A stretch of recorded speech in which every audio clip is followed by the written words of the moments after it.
राप्रपाको ज्ञानबहादुर शाही लगायतले भने ल प्रचण्डले टीआरसीसँग कुलमान साट्यो। यो भन्दा झुटो, यो भन्दा बेइमानीपूर्ण र अपराधिक प्रचार केही हुन सक्छ? मलाई त यो सबै देखेर यति दुखी म भएको छु। तपाईँ पत्रकार साथीहरूले नि अब त बुझिसक्नु भयो होला।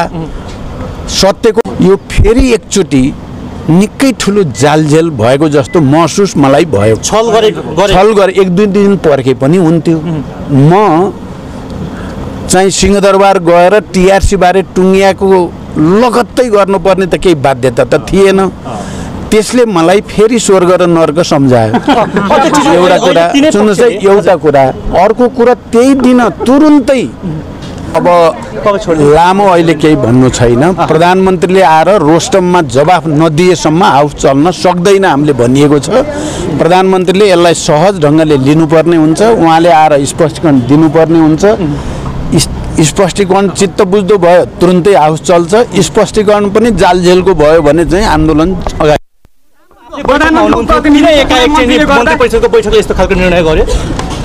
अब यो मैले अहिले भने अब लामो हुन्छ, मलाई समय छैन है। म बडो यो पटक पनि बडो चिन्तित र दुखित पनि छु। टीआरसीको लागि भनेर पटक पटक प्रधानमन्त्रीजीले खबर गर्नुभयो। मैले ठिकै छ, टीआरसीको लागि त हामी सबैको साझा चासोको विषय हो, देशकै आवश्यकताको विषय पनि हो भनेर म गएँ। कुलमानजीको विषयमा हामीले पटक पटक सार्वजनिक रूपमै भनेका थियौँ। अब 4-5 महिनापछि उहाँको समय सिद्धिँदैछ। बेकारमा जनमत पनि चाहिँ कुलमानजीको पक्षमा छ। उहाँले गरेको पनि राम्रो काम हो। उहाँलाई पुरस्कृत गर्नुपर्ने मान्छेलाई अपमानित गर्न हुँदैन भनिएकै थियो। तर त्यो दिन म गएको दिन एक शब्द त्यो विषयमा कसैले चर्चा गरेको पनि होइन। बिल्कुल टीआरसीको बारेमा मात्रै कुरा भयो। त्यसमा समझदारी बनेपछि म उठेर हिँडेँ। त्योभन्दा बढी कहीँ कतै कसैले एक शब्द उच्चारण गरेको पनि होइन। तर म निक्लिने, सुन्नु न, म निक्लिने बित्तिकै मन्त्री परिषद बैठक बसेर त्यही विषयमा निर्णय गरियो। र मलाई के लाग्यो भने यो फेरि एकचोटि निकै ठुलो जालझेल भएको जस्तो महसुस मलाई भयो। छल गरे एक दुई दिन पर्खे पनि हुन्थ्यो। म चाहिँ सिंहदरबार गएर टीआरसी बारे टुङ्गियाको लगत्तै गर्नुपर्ने त केही बाध्यता त थिएन। त्यसले मलाई फेरि स्वर्ग र नर्क सम्झायो। एउटा कुरा सुन्नुहोस् है, एउटा कुरा। अर्को कुरा त्यही दिन तुरुन्तै राप्रपाको ज्ञानबहादुर शाही लगायतले भने ल प्रचण्डले टीआरसीसँग कुलमान साट्यो। यो भन्दा झुटो, यो भन्दा बेइमानीपूर्ण र अपराधिक प्रचार केही हुन सक्छ?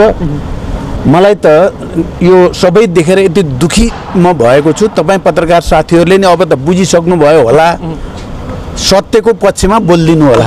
राम्रो काम गर्ने त कोही एकजना मजदुर, कर्मचारी, प्रहरी, सेना, नागरिक कसैलाई पनि त सम्झिनु पर्यो नि त।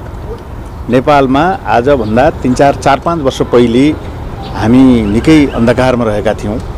18 घण्टासम्म लोड सेडिङ हामीले बेहोरेका, 9 देखि 18 घण्टा लोड सेडिङ थियो।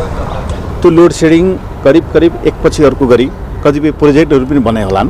अन्त हुँदै गएर करिब लोड सेडिङ मुक्त राष्ट्रको रूपमा हामी अगाडि बढेका छौँ। त्यसको नेतृत्व विभिन्न पक्षहरू त गरे होलान्, तर मूल नेतृत्व चाहिँ कुलमान घिसिङले गरेको कुरा जगजाहेर छ, आम सबै नागरिकलाई जानकारी छ। अब कुलमान घिसिङ एकजना कर्मचारी हुनुहुन्छ, तर योग्य कर्मचारीलाई सम्मान गर्न त जान्नु पर्थ्यो नि। सरकारले सम्मान गर्नुको अतिरिक्त सरकारले झन् अपमान गरेर जसको समय सकिँदैछ, आफै रिटायर हुँदै थिए, त्यस प्रकारका केही राम्रो काम गरेका कर्मचारीलाई अपमान गर्ने जुन काम गरेको छ त्यो कुरा चाहिँ खेदजनक छ। यसले राम्रो काम गर्ने इन्जिनियर, डाक्टर, पाइलट र विभिन्न तह र तबकाका प्राविधिक चाहिँ व्यक्तित्वहरू, निजामती प्रशासनका प्रशासनिक व्यक्तित्वहरूलाई यो प्रकारको परिघटनाले कुनै पनि जस दिँदैन र नकारात्मक म्यासेज दिन्छ। आम नागरिकले पनि जनता नै चाहिँ सार्वभौम हुन्छन् भन्ने कुराको पुष्टि स्वरूप नै एकजना कुलमानले राम्रो काम गरेको हुँदा त सपोर्ट गरेका थिए, नत्र आते जाते त चल्ता रहता हैन। तर किन सपोर्ट गरे त नागरिकले भन्दाखेरि हजुर कुलमान घिसिङलाई हटाउनु, हाम्रो बुझाइ के हो भने कुलमान घिसिङलाई हटाउनु र माननीय मन्त्रीजीले तपाईँ पत्रकारले सुन्नुभयो होइन भारतले चाहिँ लोड सेडिङ अन्त गरेको कुलमानले होइन भनेर भन्नु निकै खेदजनक दुःखदायी कुरा छ। जबकि नेपाल सरकारले 10 वर्षमा 10,000 मेगावाट बिजुली हामी भारतलाई बेच्ने भनेका छौँ। कुनै बेला नेपालमा अन्धकार हुँदाखेरि ट्रान्समिटर लाइन जोडेर केही विद्युत प्रतिशत चाहिँ हामीले आदान प्रदान गरेको कुरा साँचो हो। तर नेपालको लोड सेडिङ अन्त गरेको छिमेकी मित्र राष्ट्रले होइन। नेपालकै प्रोजेक्ट नेपालकी परियोजनाले भएका चुहावटहरू रोकेर तरिकाहरूलाई फेरेर कतिपय कुरा उठेको र अब कुलमानलाई हटाएको प्रमुख कारण चाहिँ ट्रङ्क लाइन र डेडिकेटेड लाइनको बारेमा जो बहस थियो सक्ने व्यवसायीहरूले तिर्दिनँ भने उहाँहरू डेलिगेसन जानुभयो। सम्भवतः ऊर्जा मन्त्री र प्रधानमन्त्रीका डेलिगेसन जानुभयो।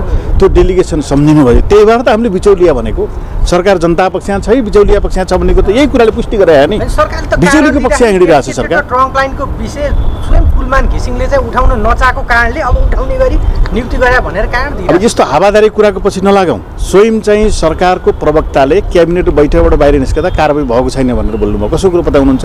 एकछिनपछि कारबाही भयो निष्कासित भइकन अर्को व्यक्तिले पदस्थापन गरिसक्नुभयो। यस्ता प्रकारका अफवाहपूर्ण क्रियाकलाप र गतिविधि सरकारको नेतृत्व गरेका व्यक्ति र व्यक्तित्वले गर्न मिल्छ र? त्यसकारणले डेडिकेटेड लाइन र ट्रङ्क लाइनको कुरा उठाऊ भनेर सदनमा चाहिँ प्रश्न उठाउँदाखेरि विगतका कुरा गरेर तर्क बहस गर्नुहुन्छ उहाँहरू।